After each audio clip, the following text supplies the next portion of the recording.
Hi, this is Chatboxing. I'm Sean, and this is my breakdown prediction video for, well, one of my breakdown prediction videos for Kell, Brook, Errol, Spence.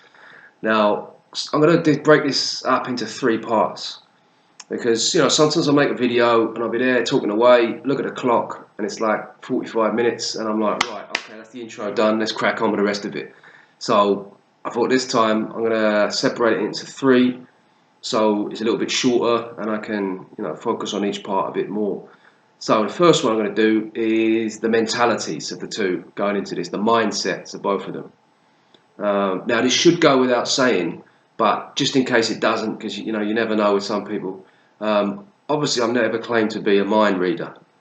I don't know what their mindsets are, but this is my speculation based on what I've seen, and this is how I think their mindsets are going into it. So yeah, just sort of clarify that, just in case that wasn't obvious. Right, so let me set the tone for this then. In the one corner, you've got Kell Brook, someone who did not want to vacate his title. Now he's coming back from an injury, from a stoppage defeat. He's going to have to cut a load of weight. A lot of people were expecting him to vacate the title and move up. A lot of people didn't think he was going to take on this challenge. So even like Eddie Hearn, the people around him were trying to get him to say, look, you just come back from injury. You need an easier fight than this after that. He understood like what everybody was thinking, and he was like, nah, ain't happening. I'm not going to vacate my title and avoid someone who everyone is saying is like the next big thing. Nobody in America wants to fight him. I'm not just going to vacate my title and just blatantly duck this challenge. So that's the mentality of Kell Brook in one corner. In the other corner, you've got Errol Spence, someone who didn't want to fight for a vacant title. He didn't want to fight against, as my man Julius from Ring IQ Boxing Talk would say, who the fuck for a vacant title. He wanted to fight the champion. He wanted to win it the proper way. He wanted to make a name for himself. And to do that, he needs to go to the UK, go to Sheffield and the Lions Den to beat a very good, solid champion to do that. So that's the mentality and the mindset of both of them going into this. So yeah, we've got a proper fight on our hands here. This is when you look at that, you got two people. Yeah, okay, Kell Brook has lost once to Golovkin. His corner through the towel. It was a bit of a mismatch, basically. But aside from that, he is a winner. He's used to winning. He wants to get back to winning ways, and that is his mindset. Errol Spence is undefeated. He's beaten everybody in pretty good style. So again, he's going into this total confidence. Let's start with Kell Brook. A lot of people think that he didn't want this fight. By not wanting this fight, that he was a bit scared. I mean, yeah, a lot of people say he was basically scared of Errol Spence, or at the very least, very scared of losing. People were saying that he was fighting, that he was doing an Amir Khan. Because when Amir Khan fought Canelo, I accused him of doing that because he didn't want to fight Kell Brook. I thought that he would prefer to get knocked out by Canelo than get knocked out by Kell Brook. I stand by that. That's what I think it was. Obviously, that's just my opinion. I don't know that for a fact, but that's what I think. A lot of people were saying the same thing with Kell Brook. They were saying that he would prefer to lose to Gennady Golovkin than to Errol Spence. But that's been proven to be wrong, hasn't it? Because he lost to Golovkin, but he didn't do it instead of fighting Errol Spence. He's maintained from the start that he's not going to vacate his title, and he's been true to his word. So after that, you had he didn't seem to be in any rush to fight Errol Spence, which is true. You can't deny that. I actually made a video saying that I wanted to see this situation addressed. Another channel that I like, Sporting Icons. He was the same as me. I remember him, another big Kell Brook fan. He was, kind of pushing for this situation to be resolved. So, here in the UK, even like Kell Brook fans, we wanted to know what was going on. So it was a bit of a slow process. Now, there were other options that he was looking at. Now, he wanted to fight, obviously, Manny Pacquiao, Keith Thurman, I believe. Let's start with Manny Pacquiao. I mean, Can you blame him for wanting to fight Manny Pacquiao instead of Errol Spence?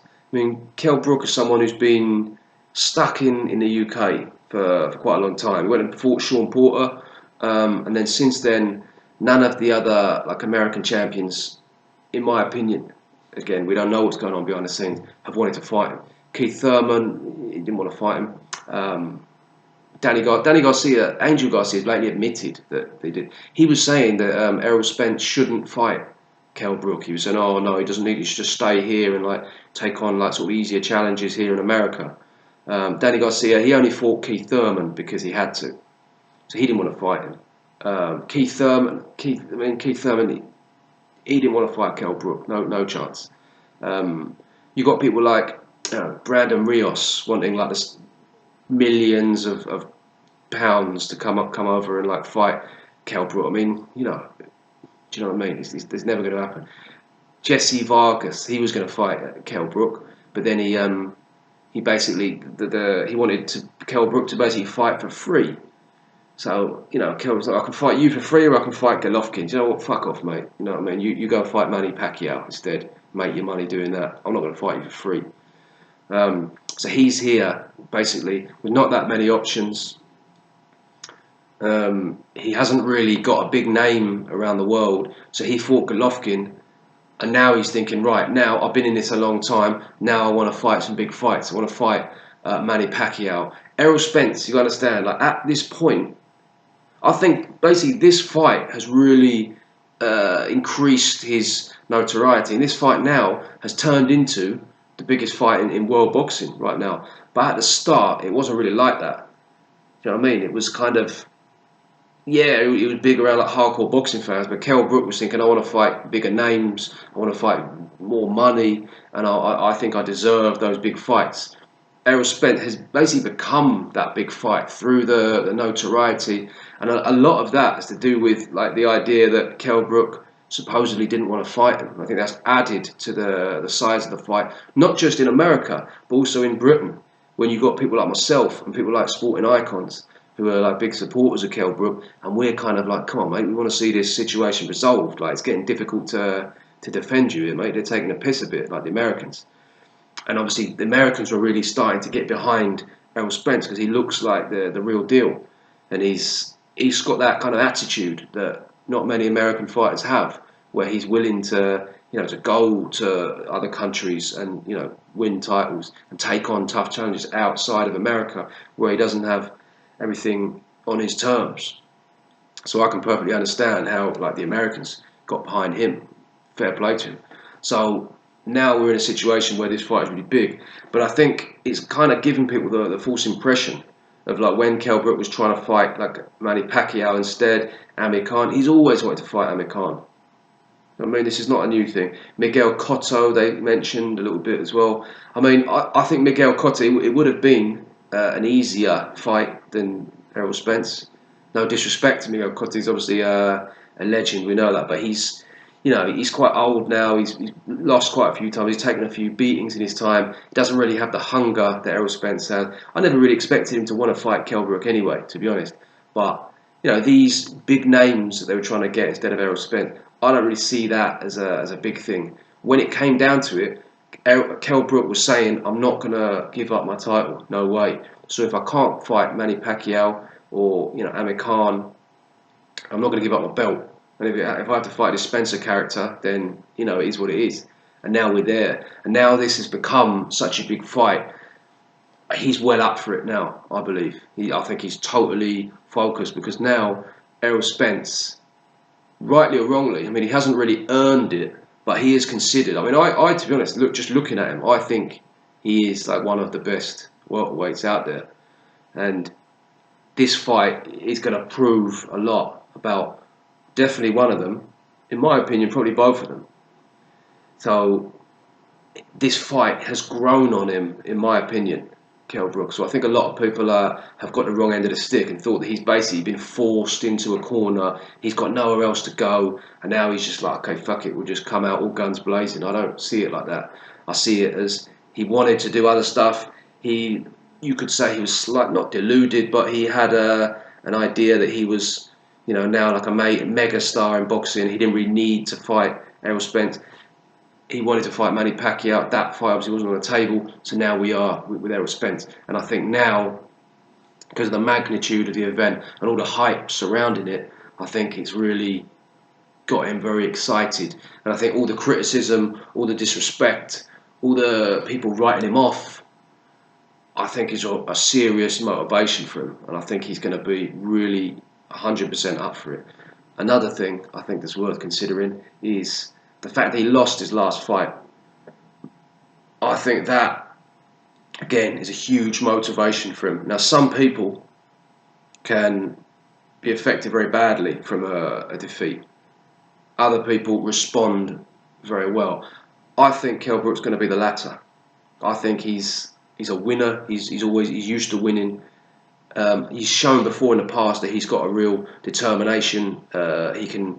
Carson Jones fight, the first Carson is the best example. He completely gassed out, wasn't prepared at all. Really tough fight. Hung on in there and just refused to back down and lose, even though he could barely breathe at one point. So that's an example. The Golovkin fight as well. He was still up for that. I mean, people talking about he quit. He didn't quit.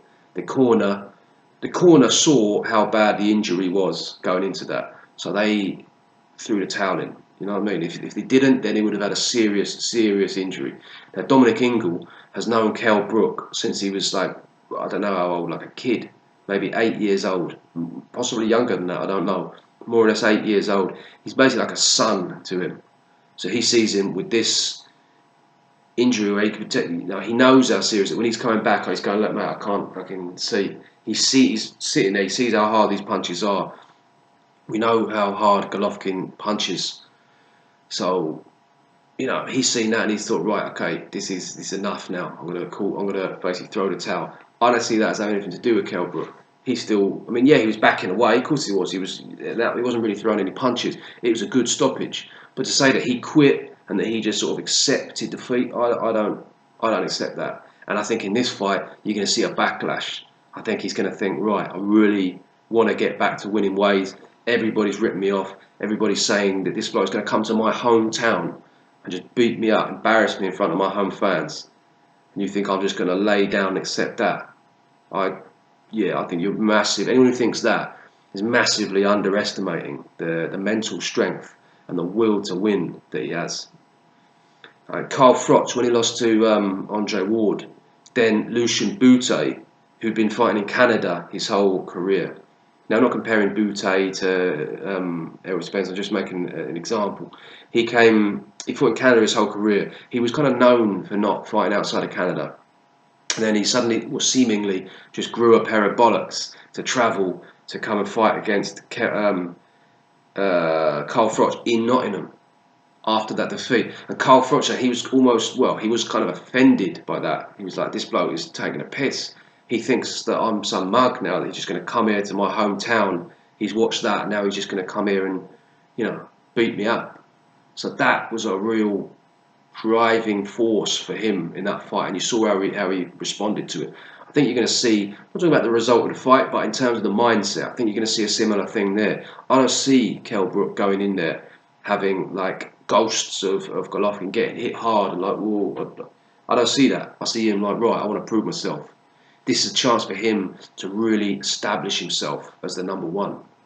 Right, let's get to Errol Spence. Errol Spence is someone, I made a video about Errol Spence called, if you haven't seen it, have a look at it, called Errol Spence, My Honest Opinion. And I touched a bit on his mindset and his mentality. To me, he seems to be quite mentally strong. That's the impression I get. He's got a quiet confidence about him. Like quite a lot of Americans at like that height, especially in boxing. But quite often, because I watch American football as well. I mean, I like that. Quite often, there's quite a lot of trash talk and quite sort of cocky, sort of theatrical sort of style. But there's quite a lot of that with the Americans at the top level. You see people like Mayweather, is a classic. There are quite a few. But Errol Spence, he just seems to be the kind of person who, his personality, he's quite chilled out, but he just seems to me like he knows what he can do. He knows how good he is, and he's very confident. He doesn't need to boast about it. So he's just there, and he'd rather show you what he can do rather than tell you what he can do. That's the impression that I get. Um, that's why I think going into this, he's quite confident. Like, not just the fight, I think he's very confident of the fight. I think he's won all his fights. The style, he went to spar Floyd Mayweather with all the kind of the ego and the reputation. Didn't give two fucks about that. Just went in there, put it on him. Same with Adrian Broner. Not interested in who you are, who people say you are. I don't care. Me and you in the ring. I'm going to do what I'm going to do. That's his mindset, and that's his mindset from very early in his career. So you consider how he's gone on since then, just basically demolishing the people that he's fought for the most part. That's obviously not going to have changed. So he's very confident. Kell Brook understands that he's very confident. He commented on it. So he's going to go in there believing that, he can't be stopped. Now, his team around him are obviously talking a lot as if this is going to be a complete mismatch. Almost Kell Brook can't do anything, that Errol Spence is just on another level. He might think that to a certain extent, but I think he's a bit wiser than that. And he's quite cautious the way he fights at first. He doesn't just steam in there. He starts off, break people down. So I definitely think he's not gonna be underestimating anything. Especially now he's in the UK. Now he's here. He's obviously it's colder. It's different time zone. He's from Texas, isn't he? So it's like the south of the United States, very very hot. I mean, it's like chalk and cheese, really, the north of England. So he's obviously in a completely different environment. The weather changes a lot as well. So in the UK, we have a very, very high level of mental illness compared to a lot of other places. One of the theories for that is the weather affects you quite a lot because it changes quite a lot, and we're used to it. So a lot of the behaviour of people in it is quite mental. So someone like Errol Spence, who's used to the climate in Texas, which I believe is very constant. So when it's just constantly changing around, this potentially could have effect on his mood. It's a different kind of surroundings. It's a very different atmosphere. The event is going to be very big. There's a lot of media attention. A lot of people, come up to him, talk to him. Much more interest and hype than anything that he's ever seen before. So there is a possibility that this could start to have an effect on him. Or I think it will have an effect less than most people, just because of his personality, because of the way he is. I think he's generally quite stable, it seems to me. Like, you get some people who are like up one minute and they're down the next. Tyson Fury, like kind of character, for example. Someone like Spence seems to be very, very calm. So I don't think he's going to be that affected by it. I think when it gets to the night and there's the crowd and the occasion, all that, then we'll see. But I think going into this, he totally believes that he's going to do it. He's obviously very hungry to get this opportunity. Now, you've just seen that Keith Thurman has just been injured. I've talked before about like Danny Garcia and Keith Thurman not wanting to fight Kell Brook. I very much doubt they're in a rush to fight Errol Spence either. I don't think that it was fair that people were accusing Errol Spence. I mean, Keith Thurman of ducking Errol Spence before this because Mayweather told him he should do it. So he's just, oh yes sir, I'll do it. Fuck off, mate. I'm just going to do what I'm told by you. That's what I think. Well, I respected that personally.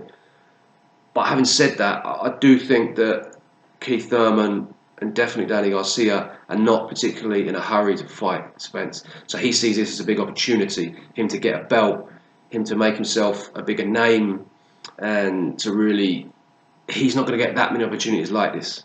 So I think he's going in there really wanting to do a job and do it in style. So you've got like this, in my opinion, a real clash of wills going into this. And now people saying that Errol Spence is hungrier than Kell Brook. I don't know about that. I think they're both very hungry. I think Errol Spence is very, very hungry to take the belt. He knows what he's got to do. He knows the task at hand, and he's prepared for that. Well, at least as well as he can be. He's never been in this situation before, so maybe he won't be up to it. But at least in his own mind, so far, he is. Kell Brook, again, I don't see him as seeing this, oh well, I'm kind of on my way out anyway. No, he wants to establish himself as a number one. I think he's personally offended by the idea that he's scared. He was scared of Errol Spence. He didn't want. He tried to avoid him. He's going to come in there 100% not wanting to give up his belt. So we've got a serious clash here in the Battle of Wills. Hard to really pick between them in terms of that. So yeah, that's what I'm going to talk about for now. Next one I'll do about the styles. If I can do that tomorrow or maybe on Monday, and then I'll finish with a prediction video after the two. So yeah, let me know what you lot think watching this. If there's anything you want to talk about, the mentalities of them going into this, and if you've got any kind of questions or anything that I could potentially make some comments on that as well. Make a video if people have got any interesting angles that I could talk about. But yeah, this is just one part of it, and this is 20 minutes, so I could probably talk for another like 20 minutes on this easily. So I'm going to stop now before I go on all night. So yeah, let me know what you think about this, and I'll make the next one in the next couple of days. Thank you very much for watching.